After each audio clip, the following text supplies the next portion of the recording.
in a lot of ways too, I think, you know, if you couple that, I guess, with my experience with hustling and with the law enforcement system, I guess, was probably where a lot of, especially well, I'll say all of my music kind of was stemming from, you know, because like if you, even if you listen to my music, on my earlier albums, I was a lot more kind of aggressive feeling, if you will.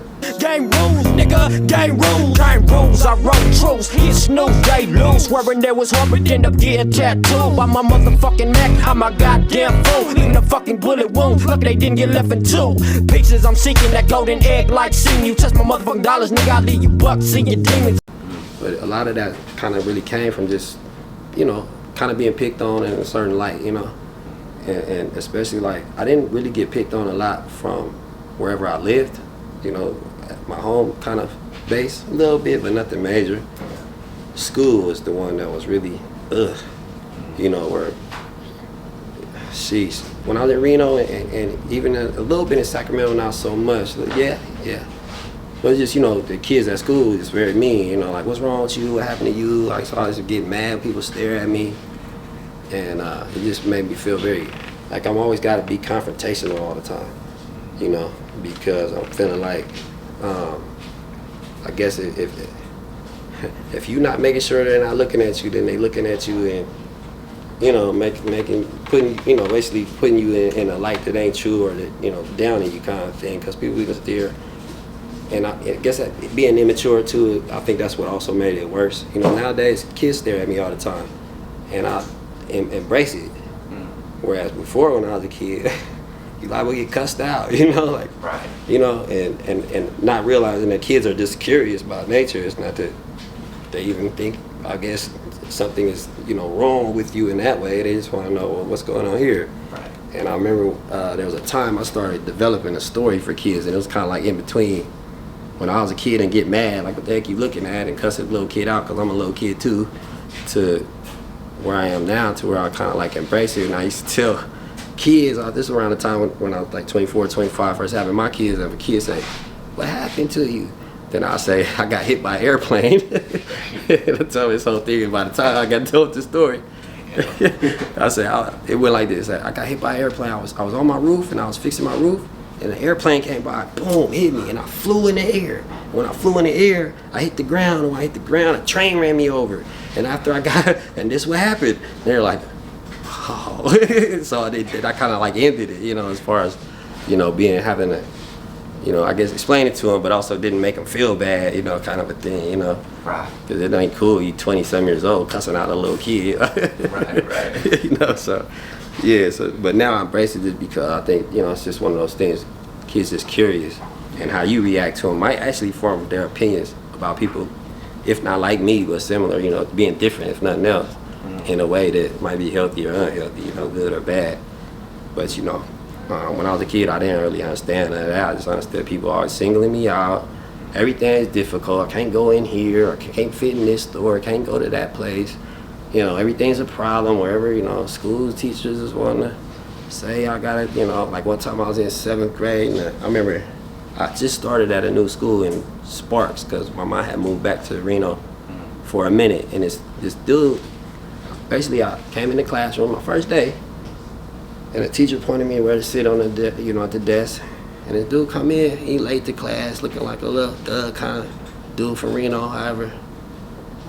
I think he was like from Sunset or something. Anyway, he came and he said, he looked at me and he stood up. He said, hey, to the teacher, what's this? Like pointing at me. And teacher said, sit down. So we're about to start class. He said, I'm not sitting by that. I'm like, what are you talking about? He's like, nah, man, I'm not finna catch what he got, man. He's not about to make me sit here. He got mad, and then the teacher kicked him out, and I'm just like embarrassed as hell. Like, you know, like, what the hell? I didn't know this dude at all. And you know, I guess around that time, too, that's when people would see that kind of stuff and then come up to me and be like, hey, man, don't worry about that dude. I got your back, man. Anybody mess with you like that? Which to me, I didn't want, I guess in that way, I didn't really want any of the attention at all outside school. I just wanted to do my work, I guess, as far as that kind of stuff go. But it ended up kind of making me, I guess, into that whole kind of life that is what you looking at. And I got my I think too, like the last kind of thing with my condition kind of like played into, I guess, my socialization part was really like with my family, with my well, with my mom especially. You know, I think she took a lot of kind of, I wouldn't say exception, but a lot of kind of, it was hard for her in a certain way. Not just to like deal with me breaking bones and having to be in the hospital all the time. Like, you know, I think about, you know, raising my own kids, like it's hard enough, just period. I can imagine having to take them to the hospital every other dang day. And you know what I'm saying? Basically, you know, be there for all kind of hours, you know, that would suck. So I get it, but I just know that she was kind of a double-edged sword in a lot of ways, because, you know, she was always there for me. I would never, you know, necessarily say anything bad about my mom whatsoever. I just know she did a lot of things, like even you know, the things she would tell me and stuff, kind of, I think, in one way, I guess, contribute to my attitude as far as towards other people. You know, she would say stuff like, you know, you'll never have a girlfriend, or you'll never be nothing but a dishwasher because of my condition, you know, kind of a thing. But in another way, I think it was brilliant on her part, because it kind of toughened my skin up a little bit. But, you know, it was, some of that stuff was, it was hard, you know what I'm saying? So I'm not saying it to put my mind down, because, like, even for instance, the fact that she had left, you know, kind of, you know, pretty much abandoned me and my brother. I was 15, I'm in a wheelchair. A lot of people, when I tell them about that kind of part of my life, they're like, that's horrible. How could your mom do that? And I kind of see what they're saying in one stance. I don't know if I'll do that to my children if the shoe was on the other foot. But I do know that whatever it did, I never moved back home. I've been independent. And I haven't, you know, I know a lot of people with health conditions that stay at home and their parents take care of them. And so I think while she probably did it because she was really stressed out and at the end of her rope in a certain way, I think it was kind of brave on her part to not just, I guess, make a decision like to do that, but basically force independence upon me. Yeah, so I think that was kind of one of those things, I guess, like I said, in some ways kind of made me, I would say, even at times when I would lash out, I would think about my mom lashing out for some reason. That's how she would act or something. You know, I could hear her voice coming out of my mouth when I'm doing things that were more so out of anger kind of a thing. You know, my mom's kind of tough, kind of disciplinary, kind of low, you know, for the most part.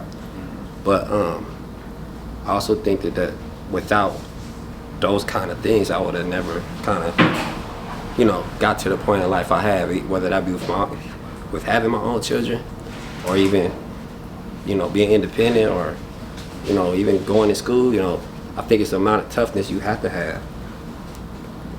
And so, you know, to me, I think that plays a lot into that part as far as my condition and socializing as far as how I did that. But my dad is always, you know, he wasn't around every day, so he could just say things like, whatever, I don't see you that way, you know, kind of, you know, these kind of things that are meaningful, don't get me wrong, but kind of surface level, you know, cliche kinds of things, I guess, maybe.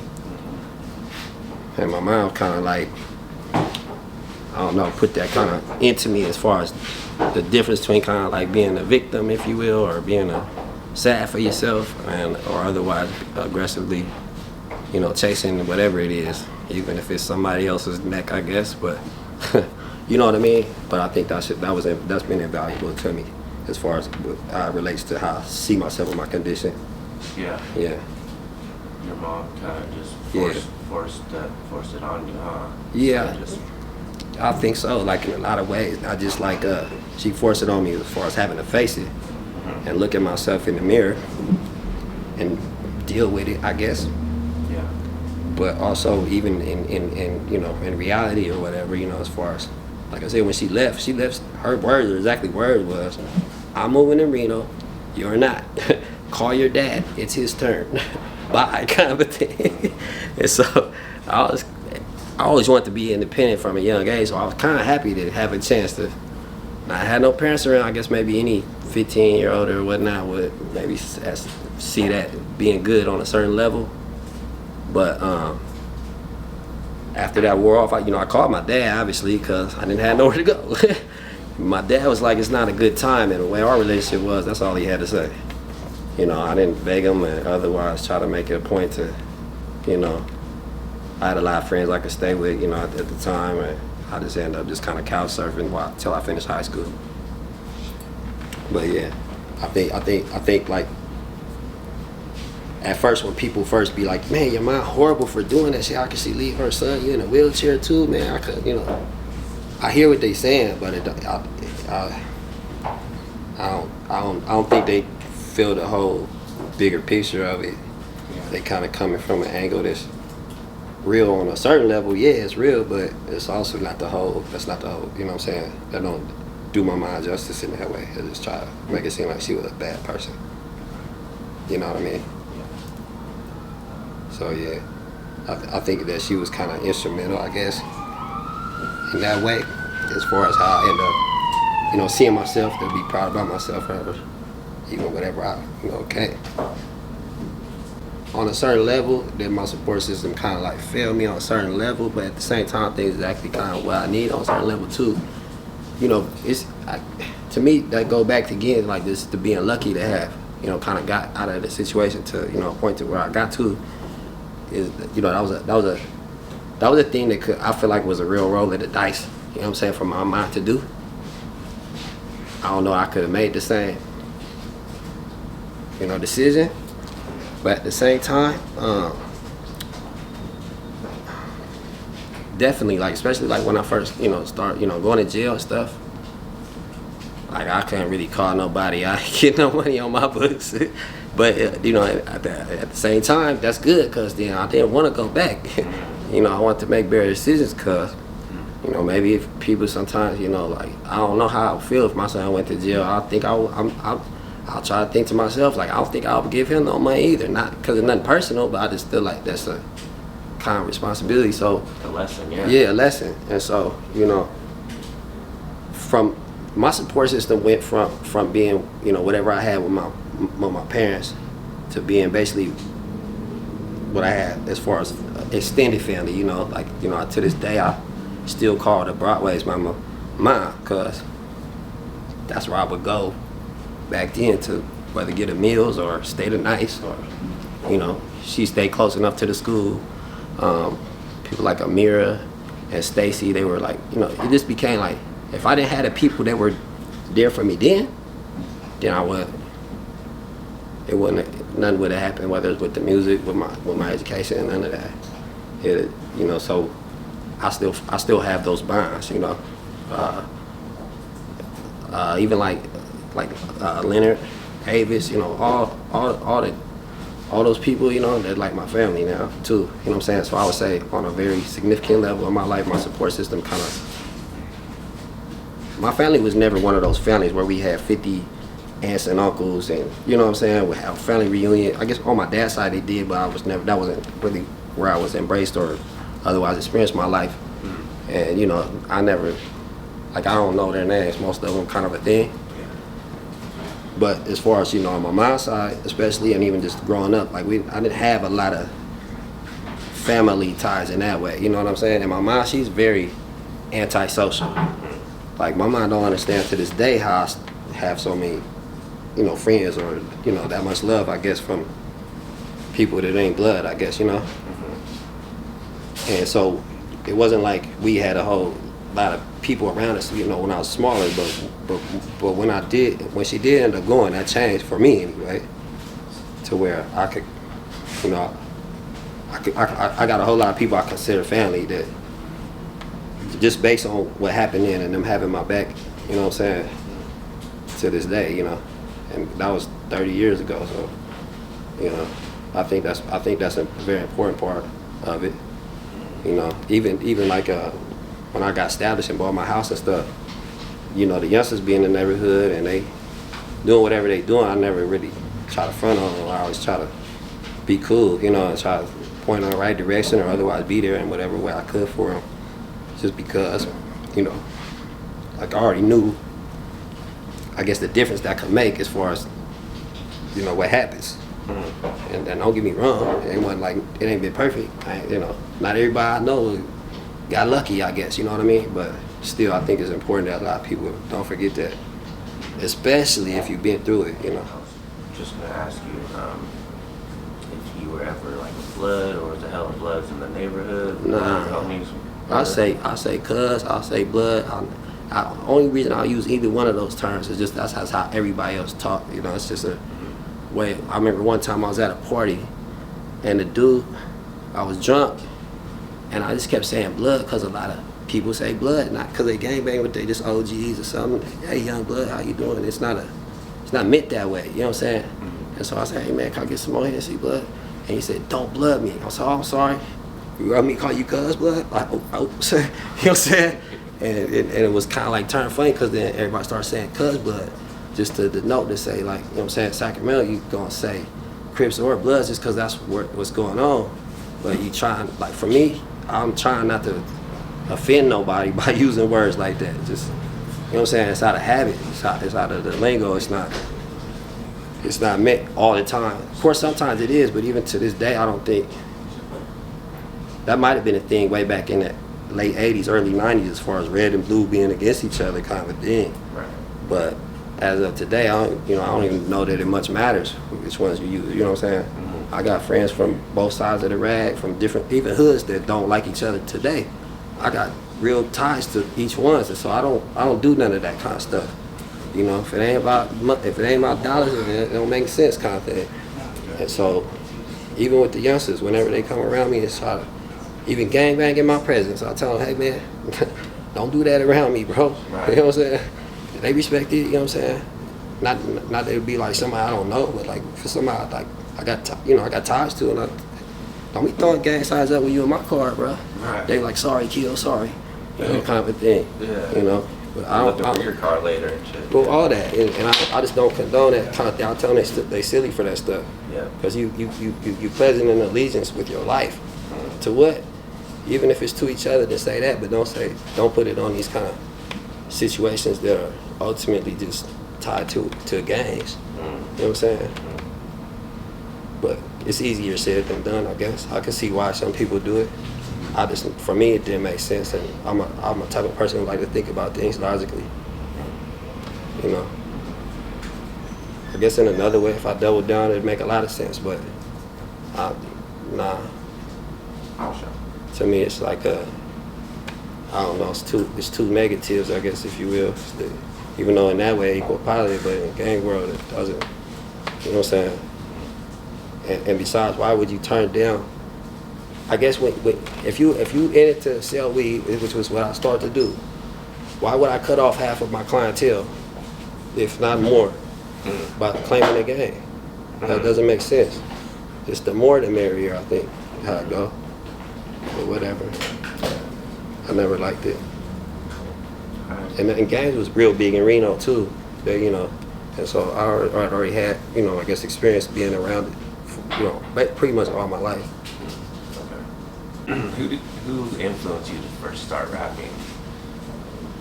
Do you remember when did you first start? Well, I was like with me and Avis, you know, pretty much. And that's Young Sick, right? Yeah, Young Sick, yeah. The Roll of 1,000. Lil Meek was in that crew. Like, it was a time when I was taller than Lil Meek. You know, Jeremiah. That's how long I've known him, that's all I'm saying. And so, So that's Young Meek's little brother? Yeah. Okay. Yeah.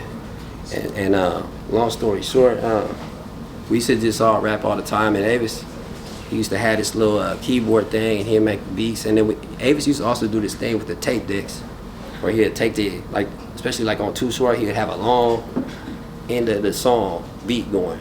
Okay. I think Spice One used to do it too a lot of jive artists, and then he'd take it, loop it, about to hit and record on one, and flip it back and hit it right at the right time, so we'd have a whole instrumental out of it. Okay. Just based on, I guess, the ending of a song. So we would sit around and rap. And where, like at his house? Or? Yeah, with my house, his house.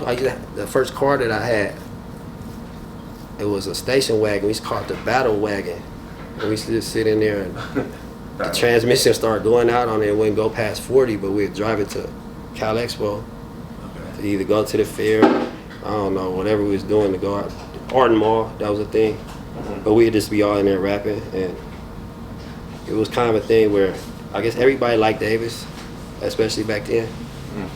And so everybody else was kind of just there. But then when we would rap amongst each other, That's not the tape. Ava said this was the tape. it probably is. It looked like it is. And we used to stick the headphones into the microphone jack. Okay. And do it backwards. So if you talking to the headphone into the microphone jack, it would work as a microphone. Yeah, exactly. Yeah, he brought that with him to the interview. Did he? Said, you gotta take a picture of this. Yeah, so yeah, he had basically record the end of a beat and then put it on the other side, just basically loop it in that way. And Okay. yeah, we used to use that. And yeah, we had this rap, and then so anyway, Avis was always on top of the rap music and stuff, and then right around the time maybe just before I started going to Reno, I started rapping with him, and they was like, "Damn, you tight, you should do that," because I was just messing around, Yeah. and yeah, that's pretty much how I went. That's how Yeah, it started. so then when I ended up going to jail, I kept on writing it. When I came out and doing all that stuff and trying to be a square, or having to be a square, I guess. Yeah, it just started going to the studio. Avis was really encouraging me about it for the most part. Avis and of course all my friends that I had, but I didn't have a lot of money to get in the studio back then.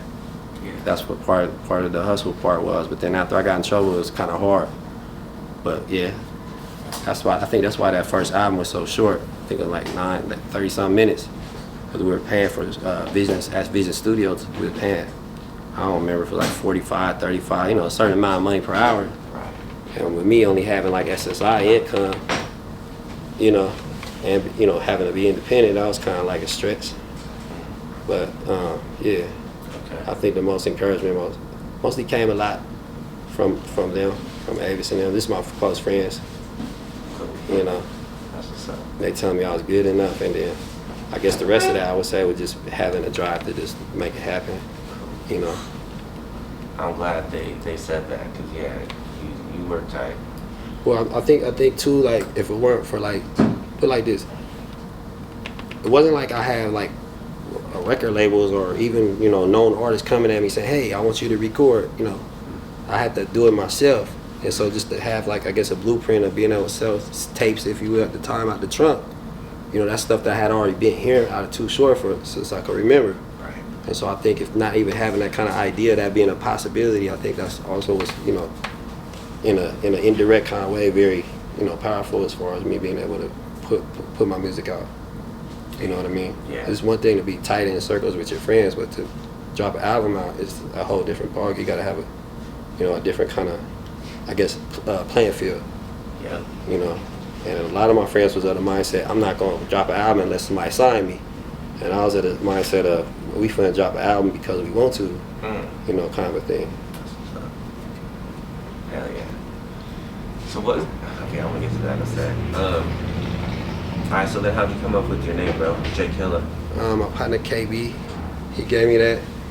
His name was K Bizzo, and he was just another one of those people that was there for me. He a big dude, a little big linebacker looking dude, and he always had my back, and he fought very well, and always had guns, and he would give me guns. Don't let nobody mess with you, Kill. And yeah, he would want to say, I'm gonna call you J-KILLA from now on. J-KILLA Ho. That's when the Killer Ho clique was out, which was where he was from. So, yes, he from South Cisco. He from HP Palouse, I want to say. And so, yeah, he was with the whole Killer Ho thing back then. I was like a music group. And so he just put me on that kind of in a way. So it was J-KILLA Ho. That's what he said. Yeah, so, yeah. Okay. Yeah. You took the whole off though. Just No, I mean, officially it's still on there. Okay. But I just shortened it because I felt like that was the reason I first shortened it was because I'm thinking the album shouldn't have the hoe on the front. They might not put it in the stores. I guess that was the kind of first kind of impetus. But I think I left it on at least one or two of them. I don't remember. Yeah.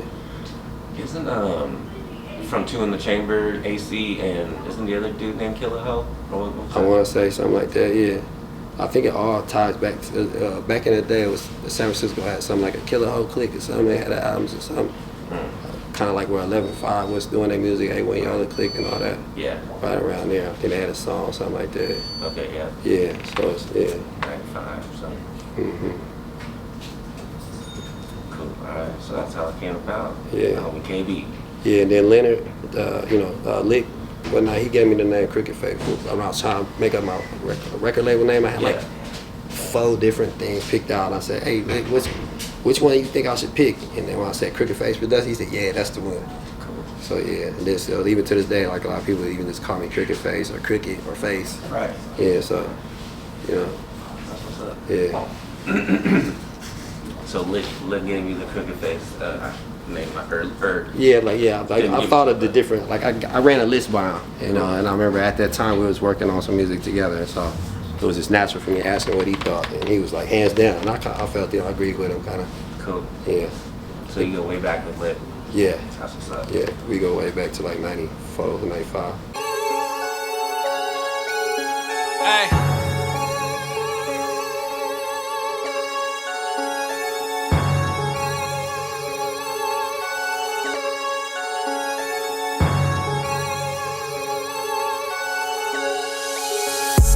Money, ain't worried about nobody. It's out the box, it ain't got nobody. Your mark, your niggas are nobody. It ain't a case if it ain't nobody.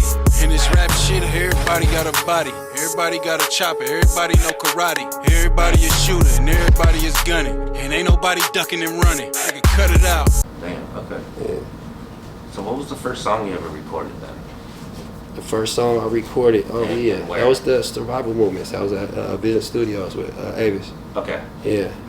We went and made the beat like maybe a day or 2 before or something, or maybe, I don't know, a few days, a week, I don't know, sometime before. And we made the beat, and yeah, after that we came back and did it.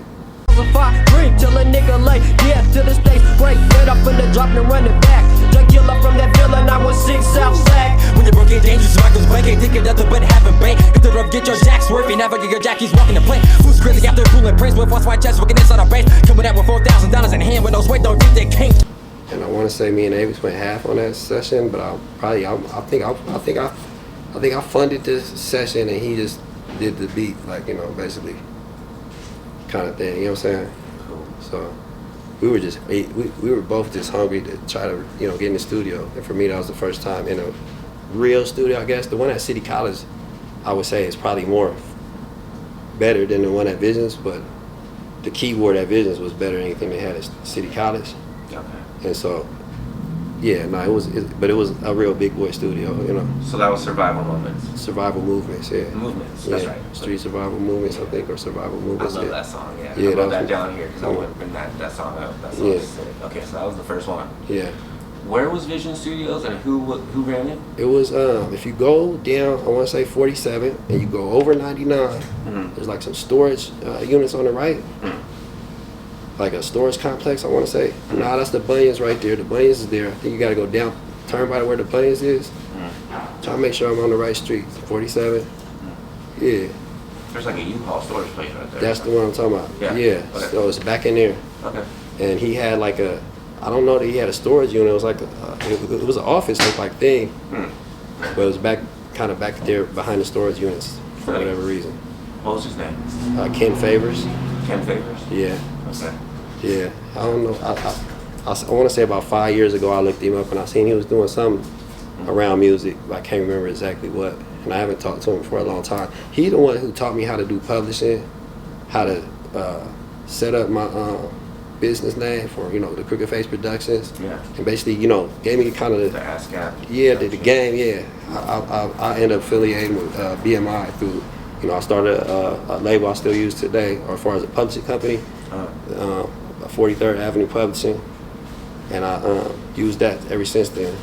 Okay. Yeah, Okay. but he so taught me that. That's what's up. Okay. Shout out to him. Yeah.